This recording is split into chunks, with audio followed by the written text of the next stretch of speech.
Hello friends, आप सभी का स्वागत है हमारे यूट्यूब चैनल एग्जाम्स डोमिनेटर पर। मैं हूं राहुल। तो फ्रेंड्स, जैसा कि आपको पता है, हमारे साथ गौरव त्रिपाठी सर हैं, जिनका इस बार एयर 226 के साथ यूपीएससी के 2022 वाले रिजल्ट में फाइनल सिलेक्शन हुआ है।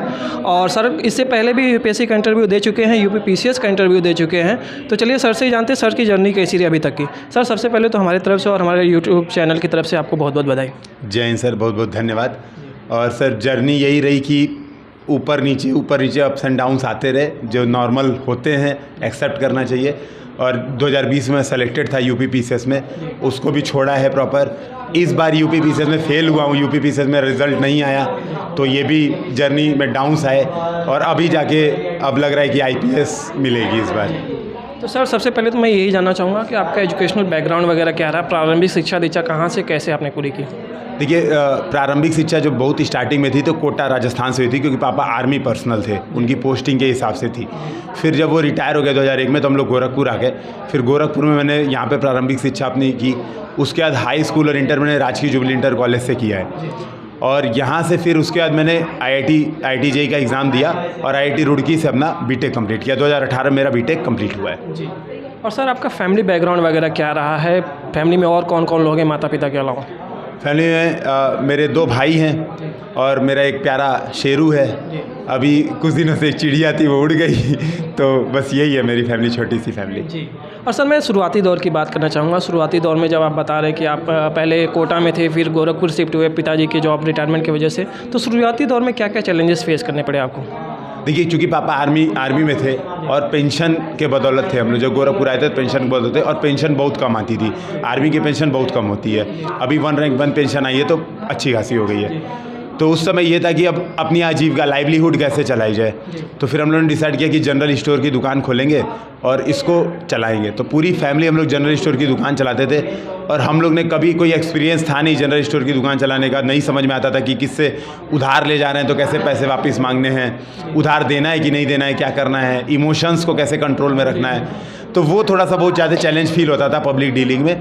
धीरे धीरे उसको आगे मैनेज किया गया किसी तरह से। जी। और सर, मैं जानना चाहूँगा कि यूपीएससी की तरफ आपका रुझान कब से शुरू हुआ, कब से आपने सोचा कि तैयारी वगैरह करनी चाहिए? देखिए, बेसिकली ये रुझान दुकान, चूँकि जनरल स्टोर की दुकान थी तो वहाँ बैठते थे, तो न्यूज़पेपर्स लेते थे ताकि लोग आएँ तो बैठ के पढ़ें और सामान भी खरीदें। तो न्यूज़पेपर्स में जब भी ये मौसम आता था, ये मई जून वाला रिज़ल्ट का मौसम, तो 2-3 रिज़ल्ट बहुत ज़्यादा न्यूज़ में रहते थे। एक IIT JEE और दूसरा UPSC। तो ये बहुत ज़्यादा न्यूज़ में रहते थे। तो देख के लगता था यार ये क्या चीज़ है, मतलब इतना ज़्यादा न्यूज़ में आ रहा है और ये बच्चों को अलग ही मतलब माला पहनाया जा रहा है, यूनिवर्सिटी में बुलाया जा रहा है सेमिनार कराने। तो लगता था यार ये कुछ है ऐसा, इसको करना चाहिए। तो वहीं से रुझान बना। फिर धीरे धीरे ऐसा माहौल बनते गया कि लगा यार यही सबसे सही है, यही करेंगे। जी। और सर, मैं ये जानना चाहूँगा खास करके कि आप एक यूट्यूब चैनल फ्री संस्थान भी चलाते हैं लड़कों को पढ़ाने के लिए। यूट्यूब चैनल पे, टेलीग्राम वगैरह पे आप हेल्प करते हैं, तो उसकी शुरुआत कैसे हुई? यूपीएससी हिंदी जो यूट्यूब चैनल है आपका, उसकी शुरुआत कैसे हुई? देखिए, बेसिकली UPSC हिंदी आप कह सकते हैं कि मजबूरी में स्टार्ट किया था। मजबूरी ये थी कि 2018 में जब 2019 में जब मेंस हुआ, तो मेंस के बाद ये लग रहा था पढ़ें क्या, कुछ पढ़ने को है नहीं भाई, 2 बार दे चुके मेंस, अब क्या पढ़ेंगे। तो फिर ये कहा कि यार गैप है तो कुछ स्टार्ट करते हैं। तो वहाँ पे स्टार्ट किया, 1-2 वीडियोज़ बनाए। और कुछ, क्योंकि पैसे भी नहीं थे अपने पास, जेब में एकदम पैसे, पापा की पेंशन पे कब तक चलाएंगे, जेब में एकदम पैसे नहीं थे। तो थोड़े यूट्यूब पे वीडियो बनाए। तो यूट्यूब पे वीडियो से फ़ायदा ये हुआ, हालांकि वीडियो के व्यूज़ एकदम 0 थे, कुछ नहीं हुआ था। उससे फ़ायदा ये हुआ कि गोरखपुर के एक सर हैं, उनको पता चला कि हाँ वीडियोज़ बनाता है, मतलब ये पढ़ाने में इच्छुक है। तो उन्होंने बोला अपनी कोचिंग में पढ़ाया। तो उनकी कोचिंग में पढ़ाया तो मुझे पैसे मिले। तो वो मुझे इकट्ठे 60-70 हज़ार रुपये मिले। उसी समय मेरी इंटरव्यू कॉल आ गई UPSC की। तो जनवरी में मैं कोचिंग में पढ़ाया, उसी समय मेरी इंटरव्यू कॉल आ गई।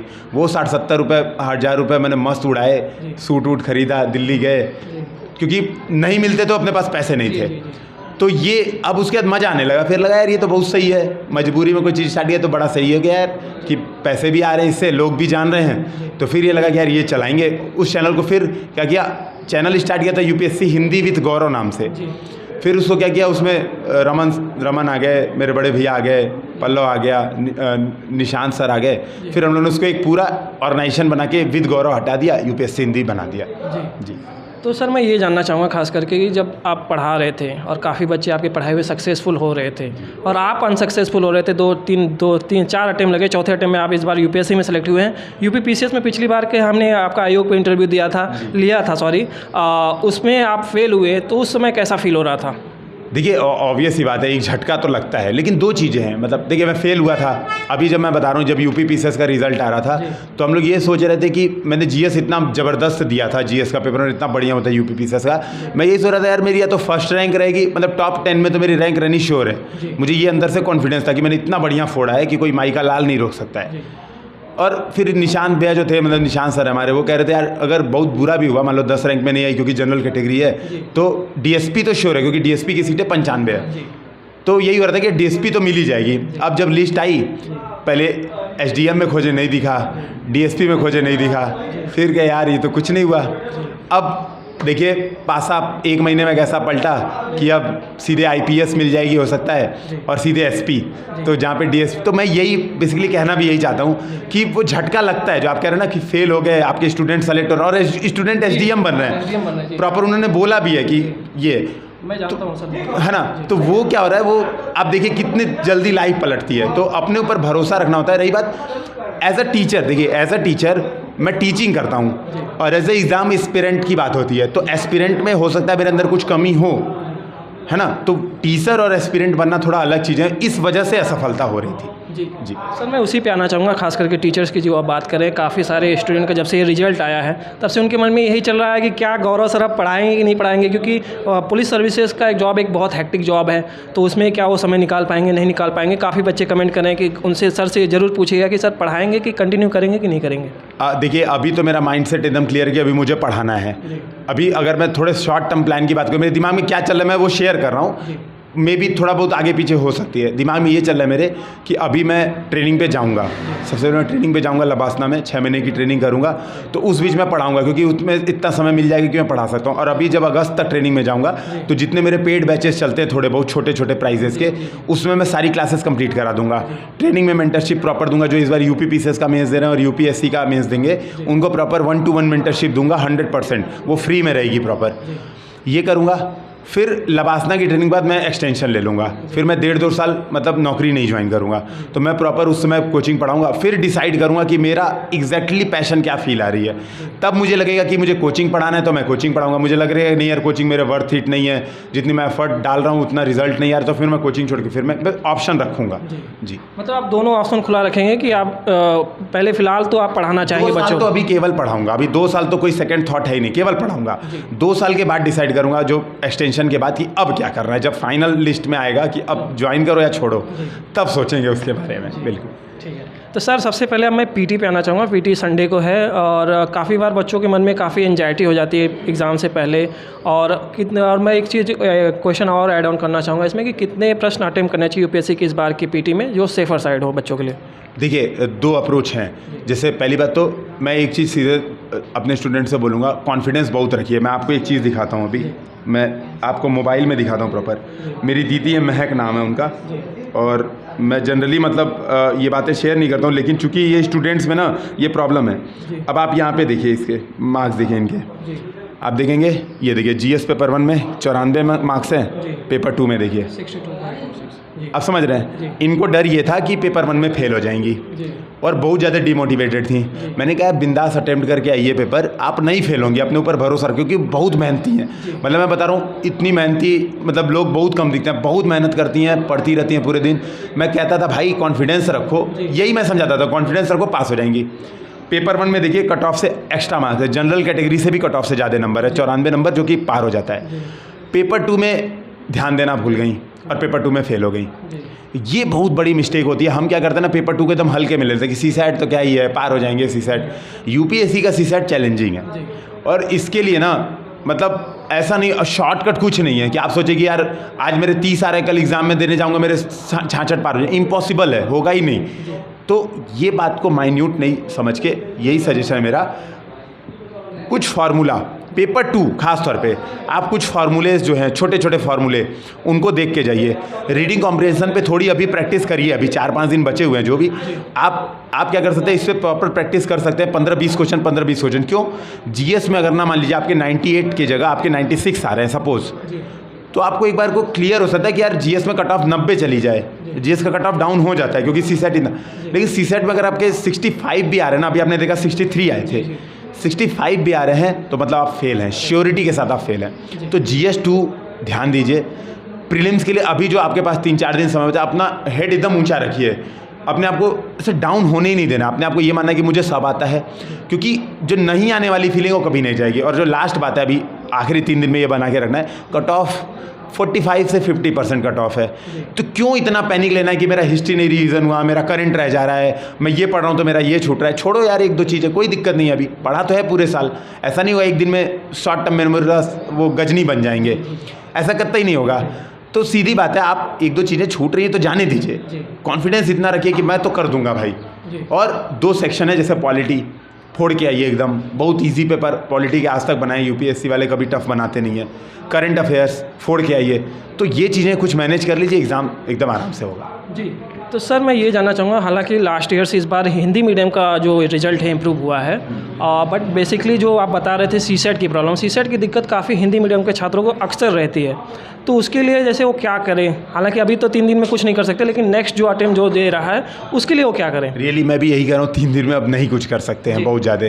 देखिए, एक सबसे बड़ी बात है ना, सीसेट का मतलब ये होता है कि आप शुरू से बहुत इग्नोर करते हैं। अभी बहुत सारे स्टूडेंट्स आए थे, कल परसों बात हो रही थी, तो पूरे साल सीसेट को एकदम नहीं छुएंगे, आखिरी महीने पैनिक करेंगे कि अब मैं क्या करूं। ये वाला काम नहीं करना है आपको। अगर अगले साल एग्जाम देना है, आप सीसेट को 10 मिनट डेली दीजिए, उसको प्रोसेस में डालिए कि आपके एग्जाम का पार्ट है। सीसेट को हम लोग एग्जाम से अलग नहीं मान सकते, तो एग्जाम के पार्ट बना के अगर प्रिपरेशन करेंगे 10 मिनट 15 मिनट, कुछ ऐसे टॉपिक्स जो आपके लिए कैची हैं, जैसे बहुत सारे क्वेश्चंस आते हैं कि चूहा बिल्ली है, बिल्ली चूहे हैं, ये वाले क्वेश्चंस जो आते हैं। कुछ क्वेश्चंस आते हैं कि आपके जो ABCD को नंबरिंग में चेंज करके कूट पूछता है, कूट वाले, इन क्वेश्चंस को टारगेट कर सकते हैं कि मेरे 70-75 नंबर बनने लगे, तो सीसेट आराम से हो जाता है अगर पूरे साल फॉलो प्रोसेस में जाता है। अगर आप ये सोचेंगे मैं लास्ट दिन करूं तो इम्पॉसिबल है सर, सीसेट नहीं निकलेगा।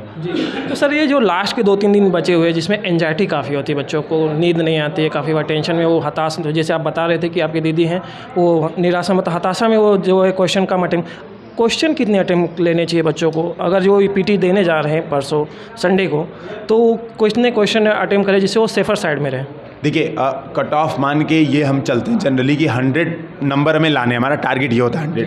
अब इसमें 2 अप्रोच है। एक अप्रोच है जैसे मैं पर्सनली बनाऊँ, तो मान लो मेरी एक्यूरेसी बहुत सही नहीं है तो मैं 100 अटेम्प्ट करता हूँ कि अगर मेरी एक्यूरेसी मान लीजिए 64% ही है सपोज, तो मैंने 64 सही किए, 36 गलत कर दिए, सोचिए 36 गलत कर रहा हूँ मैं, तो भी मेरे नंबर 104 बनते हैं, जो कि कट ऑफ प्लस हैं।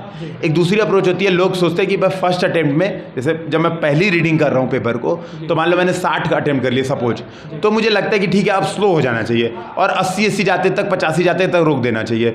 डिपेंड करता है कि आपको पहली बार में कितना आप अटेम्प्ट कर पा रहे हैं। अगर पहली रीडिंग में आप 50-55 अटेम्प्ट कर रहे हैं तो 80-85 पे रोक दीजिए, क्योंकि कट ऑफ बहुत अब कम जा रहा है, इतना ज़्यादा हाई नहीं जा रहा है। लेकिन अगर पहले अटेम्प्ट में आपको लग रहा है पहली रीडिंग में कि आपके 40-45 हो रहे हैं, तो आपको अटेम्प्ट बढ़ाने पड़ेंगे, क्योंकि फिर वहाँ पे एक्यूरेसी आपकी घटेगी।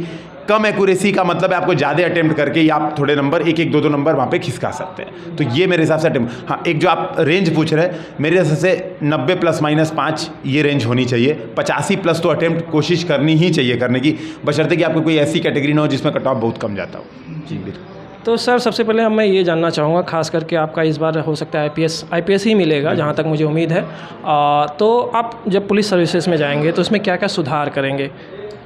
मैं देखिए, मेरा मतलब चूँकि मेरे मामा भी पुलिस में ही है, पुलिस डिपार्टमेंट में है, तो मैं उनको देखता हूँ तो मैं ये बात बहुत सीखता हूँ कि पुलिस डिपार्टमेंट में जो खासतौर पे जो कांस्टेबल रैंक की पोस्ट है, और बहुत सारे अपने स्टूडेंट भी हैं जो तैयारी करना चाहते हैं, लेकिन उनको इतनी हार्श कंडीशन में काम करना है कि 24-24 घंटे काम करना है। मेरा यही मानना है कि देखिए, जनता के हम ये एज अ नागरिक हम ये मानते हैं कि पुलिस हमारी सुरक्षा के लिए है, लेकिन हमें ये भी ध्यान रखना होगा संवेदनशीलता के साथ कि हम भी पुलिस के लिए अच्छा करें। पुलिस को हम बहुत कठोर तरीके से ना देखें। तो मेरे हिसाब से मैं इस बात पे सुधार करूँगा कि जो कांस्टेबल रैंक पे लोग हैं उनको प्रॉपर खाने पीने की अच्छी व्यवस्था हो, जो जहाँ पे भी वो पोस्टेड हैं उनके लिए रहने एटलीस्ट जो बेसिक उनकी रिक्वायरमेंट है मैं उस पर फोकस करूँगा। और उस पर एक बार फोकस करूँगा, कानून व्यवस्था अपने आप मुझे लगता है कि जो छोटी मोटी, क्योंकि जब वो एक्टिव होंगे उनको लगेगा कि हमारे लिए कुछ किया जा रहा है, तब वो चीज़ें अपने आप सही कर देंगे। तो मुझे लगता है मैं इस पर जाऊँगा। सर गौरव सर, मैं एक नॉर्मल क्वेश्चन पूछना चाहूँगा। आजकल गांव घर में अभी भी है कि जो दरोगा रैंक के मतलब 2 स्टार के जो लोग हैं पुलिस विभाग में, जिन्हें सब इंस्पेक्टर कहा जाता है, उसका एक बहुत बड़ा हवा बना हुआ है कि मतलब वही हैं जो माई बाप हैं। तो उसको आप कैसे सुधारेंगे जनता के बीच में जाके? देखिए आजकल 2 चीज़ें हैं। एक तो सोशल मीडिया जब से आया तब से कोई भी पत्रकार बन सकता है। तो यहाँ पर इस बात को मतलब प्रॉपर जो आचार संहिता है पुलिस की कि खास तौर पे आपको एक तरीका अपनाना ही होगा। मैं ये कोशिश करूँगा कि प्रॉपर जो भी, जैसे अभी जो हमारे मानवाधिकार आयोग की भी रिपोर्ट है उसमें कहा गया है कि प्रॉपर जो कैमरे हैं, CCTV कैमरे हर पुलिस स्टेशन में इंस्टॉल हो, ताकि जो नागरिक उनके साथ बदतमीजी ना हो। जब एक बार ये वाला प्रोसेस रुकेगा ना, तो अपने आप फिर क्या होगा, जब हम जुड़ाव रखेंगे, हम एक ये ना दिखाएं कि हम अधिकारी। अब जैसे मैं आपको कुछ दिन पहले की बता रहा हूँ, अपना रियल लाइफ एग्जांपल बता रहा हूँ। मैं गया अंकल जी, मेरे जो दीदी हैं, इन्हीं के पिताजी से किसी का झगड़ा हो गया, तो मैं गया रिपोर्ट लिखाने थाने पे। तो जो दरोगा साहब हैं एकदम ऐसे बैठे हुए थे, पूरा ऐसे रौला लेके। अब मैं गया तो मैंने बताया भी कि यार मैं 2020 पीसेस में सेलेक्टेड हूँ, ये तब भी उनको ऐसे कान पे जुए, सर ठीक है, ऐसे मोबाइल में काम करते, ठीक है देख लीजिए कोई दिक्कत नहीं, हाँ तो लिख दो एक नोटिस। तो मुझे ऐसा लग रहा था कि यार मतलब एरोगेंसी बहुत ज़्यादा है। अब वो एरोगेंसी का कारण क्या है, ये तो जब मैं थोड़ा सा जाऊंगा तो मुझे पता चलेगा कि देखिए 2 कारण हो सकते हैं। एक तो वो पहले से एरोगेंट हो, और दूसरा कारण ये हो सकता है कि व्यवस्था ने उनको एरोगेंट बना दिया हो। तो अगर व्यवस्था ने बनाया है तो व्यवस्था को तो हम ठीक करेंगे, वो एरोगेंट है तो अब उनको ठीक करेंगे। तो ये प्रोसेस अपनाया जाएगा, मेरे हिसाब से ये कोशिश रहेगी। तो सर अब मैं आना चाहूँगा खास करके UPSC 2024 और UP PCS 2024 के ऊपर। जो भी बच्चे हमारे तैयारी करते हैं उनको क्या सजेशन देंगे, क्या सुझाव देंगे, कैसे वो अपनी तैयारी शुरू करें अभी से, और किस तरीके से अपने अप्रोच को आगे बढ़ाएं? देखिए 2 चीज़ें हैं। अभी क्या हुआ है, रिसेंट में UP PCS ने अपना सिलेबस चेंज किया है और UP के 2 पेपर आ गए हैं। पहले ही होता था, जैसे जब अभी हम लोग का समय था तो UPSC UP PCS की तैयारी साथ में कर लेते थे। अभी मैं पहला ये सजेशन दूंगा कि यार पहले अपना प्रायोरिटी डिसाइड कर लो। आप प्रीलिम्स के लेवल पे, क्योंकि कंटेंट सेम है, प्रीलिम्स के लेवल पे अंतर नहीं है, कंटेंट हिस्ट्री ज्योग्राफी सब सेम है, करंट अफेयर सब सेम है, सेम चीज़ें पढ़नी है।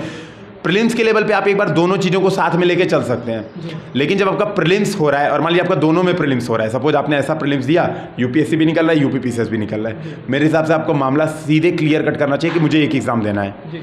मैं यही सजेशन दूंगा, दोनों निकल रहा है तो UPSC पे दो, क्योंकि भाई UPSC का अटेम्प्ट काउंट होता है। पहली बात ये। दूसरी बात ये, अगर आप इतना एफर्ट दिखा सकते हैं कि पहले से ही माइंडसेट क्लियर कर लो कि मुझे केवल एक एग्जाम देना है, ये ज़्यादा बेटर अप्रोच होगी। क्योंकि सर सिलेबस चेंज हुआ है, ऑप्शनल हटने। अब देखिए आप अगर UPSC दे रहे हैं तो आपको 2 ऑप्शनल के पेपर पढ़ने हैं, UP PCS दे रहे हैं तो 2 UP स्पेशल के पेपर पढ़ने हैं। अगर बर्डन इतना ज़्यादा हो जाएगा कि आप प्रॉब्लम में पड़ेंगे और आप फ्रस्ट्रेट होंगे। तो जब तक कि आप बहुत ओवर कॉन्फिडेंट नहीं है, दोनों एग्जाम को साथ में मत दीजिए, पहले एक निकाल लीजिए फिर अगला दीजिए। दूसरी बात ये कि अगर मान लीजिए आपको स्टार्ट कर रहे हैं आप, तो मेरे हिसाब से ना पढ़ाई को बर्डन ना बना के पढ़ाई को एक खेल के साथ पढ़ाई बनाइए, इंजॉयमेंट के साथ। बिल्कुल, हम 8 घंटा पढ़ रहे हैं तो बाकी में 8 घंटा फोकस होकर पढ़ना चाहिए। 8 घंटा सो रहे हैं, 8 16, बाकी जो 8 घंटे बचे हैं हमें अपनी ज़िंदगी इंजॉय भी करनी चाहिए। तो मैं यही सजेशन दूंगा कि आप पहली बात ये, जो UP PCS भी दे रहे हैं, UPSC भी दे रहे हैं, पहली बात तो भटकिए मत, भटकाव से बचिए और बेसिक किताबों से स्टार्ट कीजिए, NCERT से। कभी डायरेक्ट मत कूदिए कि मैं सीधे लक्ष्मीकांत। अभी एक स्टूडेंट आए थे रिसेंट में, उनसे बातचीत चली थी, वो लक्ष्मीकांत पढ़ के फ्रस्ट्रेट हो रहे थे कि सर क्वेश्चन ही नहीं समझ आ रहा है। तो बात ये कि जब आपने पॉलिटी की NCERT पढ़ी होती ना, तो आपको वो कॉन्सेप्ट समझ में आता कि कैसे हमारा कॉन्स्टिट्यूशन बना, कॉन्स्टिट्यूशन में क्या क्या पॉइंट्स ऐड हुए, वो समझ में आती। आपने जिस लक्ष्मीकांत पढ़ी उसमें डायरेक्ट टू द पॉइंट बातें बताई हैं। आप प्रोसेस फॉलो कीजिए, जंप करने की कोशिश मत कीजिए, तो वो होगा। दूसरा बात ये सजेशन है मेरा, टेस्ट भर के दीजिए, test revision test. Gandhi ji क्या कहते हैं, संघर्ष विराम संघर्ष। आप टारगेट रखिए टेस्ट रिवीजन टेस्ट, TRT की स्ट्रेटजी फॉलो कीजिए, भर के टेस्ट दीजिए जितने हो सकते हैं, तो आराम से एग्ज़ाम निकलेंगे। बिल्कुल सर, जैसा कि आप बता रहे भटकाव की बातें, शुरुआती दौर में भटकाव काफ़ी होता है, बच्चों को मटेरियल काफ़ी अवेलेबल है मार्केट पे, और आप भी जब शुरुआत कर रहे थे तो मैं जानना चाहूँगा कि आपके शुरुआती दौर में कैसे आप भटकाव से बचे, क्या क्या किए, और खास करके कंटेंट जो मार्केट में काफ़ी अवेलेबल है, खास करके हिंदी मीडियम में भी आजकल काफ़ी कंटेंट अवेलेबल, तो कंटेंट फिल्ट्रेशन वगैरह आपने कैसे किया? देखिए, मैं भी भटकाव में पड़ा ही था कहीं ना कहीं, तभी मैं इतने अटेम्प्ट्स मुझे लग गए। सबसे एक बड़ा भटका होता है ना, खासतौर पे जो UPSC दे रहा है कि ऑप्शनल कौन सा लें, ये सबसे बड़ा भटका होता है। तो मैं जब कॉलेज में था मुझे लगता था कि मैं श्रीनिवासन रामानुजम के बाद जो इंडिया में सेकंड मैथमेटिक्स है वो मैं ही हूँ। बहुत मज़ा आता था मुझे मैथमेटिक्स में। मैं सोचा था मैथमेटिक्स ऑप्शनल लूँगा, तो 3rd ईयर तक एफर्ट लगाया, फिर मुझे एक दो चीज़ें नहीं समझ में आई मैथमेटिक्स ऑप्शनल की, कुछ अजीब अजीब सी थी, तो मुझे लगा यार ये अपने बस की नहीं, फिर मैंने वो छोड़ दी। और फिर मैंने ये भी सोचा कि यार क्योंकि मैथमेटिक्स का GS में कुछ फ़ायदा नहीं हो रहा है, तो मैंने स्किप मार दिया। फिर मैंने कुछ कोचिंग वालों का प्रमोशन देखा, खूब भयानक प्रमोशन की, ज्योग्राफी ऑप्शनल सबसे टैलेंटेड होता है, खासतौर पे जो इंजीनियरिंग किए रहते हैं उनको चीज़ें समझ में आती है, साइंटिफिक होता है। भैया के लाख समझाने के बाद, भैया जो मेरे हैं वो भी तैयारी कर रहे थे, उन्होंने लाख समझाया भाई हिंदी साहित्य पढ़ेंगे, दोनों लोग साथ में पढ़ेंगे। मेरे कॉलेज का दोस्त भी है दुर्गेश मेरा दोस्त है, अभी उसके भैया मतलब अभी इस बार SDM बने UPPCS में, तो भैया उनके भैया का भी जो चंदन भैया हैं उनका भी हिंदी साहित्य था, ठीक है, दुर्गेश का भी हिंदी साहित्य ऑप्शनल था, खाली मैं नमूना अलग से। मैंने कहा नहीं मैं ज्योग्राफी, मुझे कोचिंग वालों ने इतना मस्त बनाया ना, मैंने कहा ज्योग्राफी में तो मैं टॉपर हूँ, खूब पढ़ी नंबर नहीं आए, तो ये भटकाओ। आपको ये बात समझनी पड़ेगी और ये सेल्फ एनालिसिस करनी पड़ेगी। अब मैं कोचिंग वालों के ऊपर आरोप लगा के ना अपना नुकसान कर रहा हूँ। मेरी गलती थी कि मैंने सेल्फ एनालिसिस नहीं की। मुझे देखना चाहिए भाई नंबर कैसे आ रहे हैं, टॉपर्स कैसा लिख रहा है। हिंदी मीडियम में टॉपर है, क्योंकि मेरा मीडियम हिंदी था, तो हिंदी मीडियम में क्या कोई ज्योग्राफी में ऐसा लिख रहा है जिसके 270-80 आ रहे हैं, ताकि हम उनको एक बेंचमार्क सेट करके, भाई हमने टॉपर्स कॉपी देखी, टॉपर्स 290 नंबर लाने के लिए ऐसा लिख रहा है, तो हम उसको एक बेंचमार्क मार के वो चीज़ अप्रोच करेंगे। है ही नहीं कोई टॉपर, तो हम अप्रोच किसको करेंगे? तो ये मेरे हिसाब से स्टूडेंट गलती करते हैं, भटकते हैं ऑप्शनल में, सबसे पहली बात है। और दूसरा तो सर मटेरियल का तो ऐसा हुआ होता है कि हमारे मटेरियल से तो एग्जैक्ट क्वेश्चन छप जाते हैं। अभी UPSC का मैं देख रहा था, हमारे यूट्यूब चैनल पे प्रमोशन आता है, अब देखते हैं कैसे बंद होता है, ब्लॉक करेंगे उसको, कि बॉन्ड छपवा लो, एग्जैक्ट यहाँ से 70 क्वेश्चन छप जाएंगे।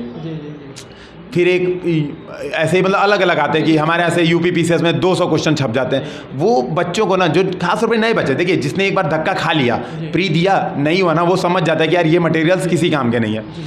लेकिन जो नया बच्चा है ना भाई, 5 लाख 6 लाख लोग नए आ रहे हैं, उनका मार्केट है वो नए बच्चों को फंसाना उनका मार्केट है, वो फंस के अपना समय बर्बाद करते हैं। तो दूसरा ये भटकाव है। जी सर, मैं उसी पे जानना चाहूँगा, खास करके जो आप बता रहे कोचिंग संस्थान काफ़ी है, खास करके दिल्ली में IAS की तैयारी को लेके, तो एक नया बच्चा अगर जो इस तैयारी में आए तो उसको शुरुआती दौर में क्या करना चाहिए, और खास करके कोचिंग उसको कैसे चूज़ करना चाहिए? देखिए, हालांकि हमारी संस्थान खुद है अभी मार्केट में UPSC हिंदी करके, जो काफ़ी अच्छे कंटेंट और काफ़ी अच्छी चीज़ें प्रोवाइड कर रही है, तो उस पर भी मैं जानना चाहूँगा। और खास करके ये भी जानना चाहूँगा कि अगर कोई नया एस्पिरेंट आ रहा है इस तैयारी में, तो उसे कोचिंग कैसे चूज़ करनी चाहिए? देखिए, सबसे पहली बात यह है कि पहली चीज़ ये दिमाग में रखनी चाहिए कि भाई हम NCERT तो पढ़ेंगे। अब मान लिया आप NCERT पढ़ना आपको समझ में नहीं आ रही है, तो पक्की बात है बिना कोचिंग के तो मेरा काम भी नहीं चलेगा, क्योंकि कई बार होता है कि नहीं समझ में आ रही है भाई, तो हम नहीं ऐसे कि हमें समझ में आ जाए सेल्फ स्टडी से, तो कोचिंग करिए। कोचिंग सेलेक्ट करते समय 2-3 चीज़ें ध्यान में रखिए। पहली बात ये ध्यान में, उससे पहले पूछ रहे भाई कोर्स कितने समय में ख़त्म होगा, और 1-2-4 जो पुराने स्टूडेंट्स से रिव्यू ले लो कि भाई इतने समय में ख़त्म हो रहा है। क्यों? अब देखिए, पहली प्रॉब्लम पता क्या है, 2-2.5 साल में कोर्स खत्म होता है यार, 1.5 साल में सेल्फ स्टडी से आराम से सिलेबस कंप्लीट होता है और सेलेक्ट हो जाते हैं लोग। मेरा गलती कुछ हो रही थी ऑप्शनल वाला, जैसा मैंने आपसे बताया, नहीं तो मेरा भी सिलेक्शन हो ही जाता, इंटरव्यू तो मैं जा ही रहा था सेकंड अटेम्प्ट से। तो ये बात पहले सुना कि ऐसा ना हो कि कोचिंग 2.5 साल में, क्योंकि देखिए अगर आपको 2.5 साल में कोर्स कंप्लीट हो रहा है तो 1 साल आपको सेल्फ स्टडी तो करनी ही पड़ेगी। कोचिंग बस आपको एक बेस बनाएगा, प्रैक्टिस नहीं कराएंगे आपसे, टेस्ट सीरीज वो ज्वाइन करवाएंगे भी ना, आप देने नहीं जाएंगे ना, वो आपको मुड़ के, उनके पास हज़ारों बच्चे हैं, उनसे क्या मतलब है, एक बच्चा नहीं दे रहा है टेस्ट, कोई फ़र्क नहीं पड़ता। तो अब दूसरी बात, कोचिंग चूज़ करने में ये ध्यान देना चाहिए, जैसे मान लीजिए 10 सब्जेक्ट है सपोज़, अब पॉलिटी मुझे बहुत अच्छे से आती है, तो मैं पॉलिटी के लिए कोचिंग क्यों करूँ? वर्थ नहीं बनता है। इकोनॉमिक्स मुझे आ रही है, मैं इकोनॉमिक्स के लिए क्यों करूँ? तो मेरे हिसाब से ऐसी कोचिंग ज्वाइन करो जिसमें एक सब्जेक्ट वाइज मॉड्यूल्स हों, कि भाई आपको ना इकोनॉमिक्स पढ़नी है तो इकोनॉमिक्स से मॉड्यूल हो। या तीसरा अप्रोच है, इतनी सस्ती हो कोचिंग कि 2000-3000 में हर चीज़ मिल रही हो, है ना, कि भाई सब चीज़ मिल रही है, जो पढ़ना है पढ़ो, आपको ये ना फील आए कि यार नुकसान हो रहा है। तो मैं ये दूसरा तीसरा मैं ज़्यादा अप्रोच करूँगा, यार अगर मुझे इकोनॉमिक्स की प्रॉब्लम है तो अभी हम लोग इस वाली फील्ड में नहीं काम कर पाए हैं कि इकोनॉमिक्स एक छोटे कोर्स, कोशिश हम लोग की है लेकिन अभी वो संभव नहीं हो पाता है क्योंकि बिजी शेड्यूल है। लेकिन वो जो मैंने बताया जो थर्ड ऑप्शन कि यार 2 ही हज़ार में पूरे कोर्स ही कर लो। और तीसरी बात यह है कि आप ये मत सोचो आपको सेल्फ रेगुलेशन रखना पड़ेगा। कोई कोचिंग वाला आपको हाथ पकड़ के नहीं सिखाएगा। चाहे आप 2.5 लाख की कोचिंग ज्वाइन करिए या 2,000 की कोचिंग ज्वाइन करिए या 10,000 की कोचिंग ज्वाइन करिए या 25,000 की, कोई भी कोचिंग वाला आपको हाथ पकड़ के नहीं बोलेगा कि तुम आओ पढ़ो। एडमिशन आप लेंगे उसके पहले तक ही आप उसके दोस्त हैं। आप नहीं आ रहे उसके बाद 1 महीना तक क्लास करने नहीं आ रहे, उसको कोई फ़र्क नहीं पड़ता। ये बात समझते हुए ये समझना है कि यार पढ़ाई तो आपको ही करनी है, तो बी वाइज डिसीजन लेते समय इन चीज़ों पे ध्यान रखिए। और सर मैं अब जानना चाहूँगा खास करके आपने किन किन मटेरियल किन किन रिसोर्सेज का यूज़ किया अपनी तैयारी के दौरान, क्योंकि बहुत सारे बच्चे आपके जो पढ़ते हैं वो भी जानना चाहेंगे और जो नए बच्चे आपका इंटरव्यू देखेंगे वो भी जानना चाहेंगे कि सर ने कैसे तैयारी की। बिल्कुल, देखिए मैंने सबसे पहले एनसीईआरटी खुद से पढ़ी थी। फिर जब डिसाइड किया कि पहले मैंने जब मैथमेटिक्स ऑप्शनल रखा था तो एक DIS करके थी, मैंने सोचा था वो पढ़ूंगा उनसे, ठीक है। IMS थी तो मैंने सोचा था वहाँ से पढ़ूंगा, फिर मैंने स्किप कर दिया, है ना, खुद से ही पढ़ के मुझे स्किप फीलिंग आएगी कि स्किप कर दिया। फिर मैंने geography optional Alok Ranjan sir से क्लास की थी, फिर आलोक रंजन से क्लास की थी, लेक्चर्स कुछ ऑनलाइन मिल गए थे उससे की थी और नोट्स बनाए थे। फिर मेरे नंबर जब नहीं आए तो फिर हिमांशु सर की 500+ की कोर्स चलती है, उसके मैंने ऑडियो रिकॉर्डिंग, मैंने अपने दोस्त को पैसा दिया था कि भाई तू दिल्ली में वो रह रहा था तो उसका भी ज्योग्राफी ऑप्शन था, मैंने कहा तो तू क्लास जा, मैं दिल्ली, मेरे पैसे नहीं है मेरे पास, 20,000 रुपये, या तो मैं दिल्ली आऊँ या तो मैं वहाँ के किराया भरूँ, तो भाई तू मेरे से 20,000 रुपये ले ले। मैंने उसको अपने पास से पैसे दिए कि मेरे पास यही पैसे, ये ले ले, क्लास करना, ऑडियो रिकॉर्डिंग ऑन रखना, मुझे भेज देना और जो नोट्स बनाना वो भेज देना, मेरा काम चल जाएगा। तो उसने क्लास, अमित अभी वो बिहार में भी, वो भी ऑफिसर है, बिहार में BRPCS में सेलेक्टेड है, तो उससे मैंने लिया। तो जियोग्राफी मैंने यहाँ से की तो वहाँ पे नंबर नहीं आए। फिर मैंने मटेरियल देखिए, क्लासरूम मटेरियल मैंने विजन IAS का यूज किया था खूब।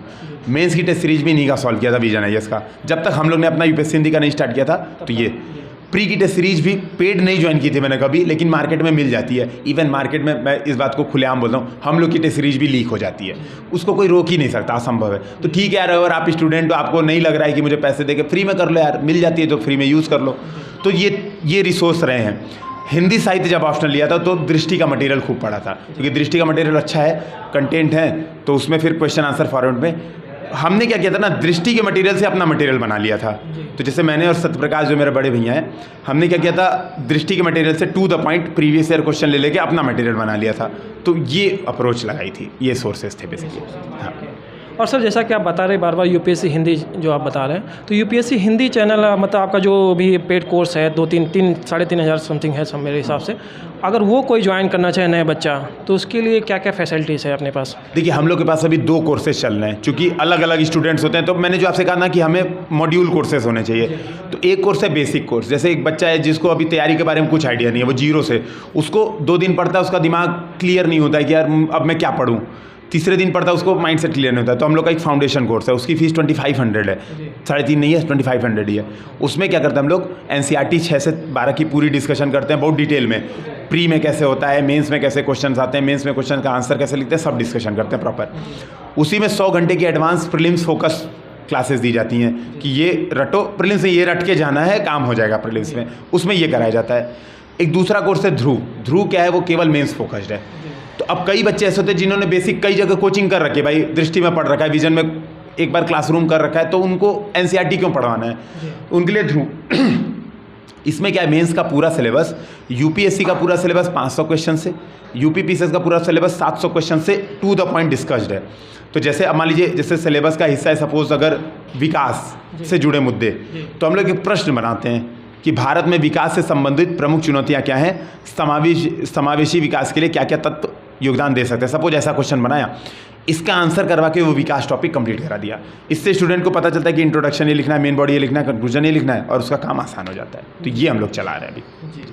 और सर आपने अपना कीमती वक्त दिया, उसके लिए बहुत बहुत धन्यवाद। और आपने आपके सिलेक्शन के लिए एक बार फिर से बधाई। बहुत बहुत थैंक यू सर, और जय हिंद। और मैं उम्मीद करूँगा कि हम लोग रेगुलर कुछ ना कुछ स्ट्रेटजी डिस्कशन करते रहेंगे। जय Hind sir. Thank you so much friends.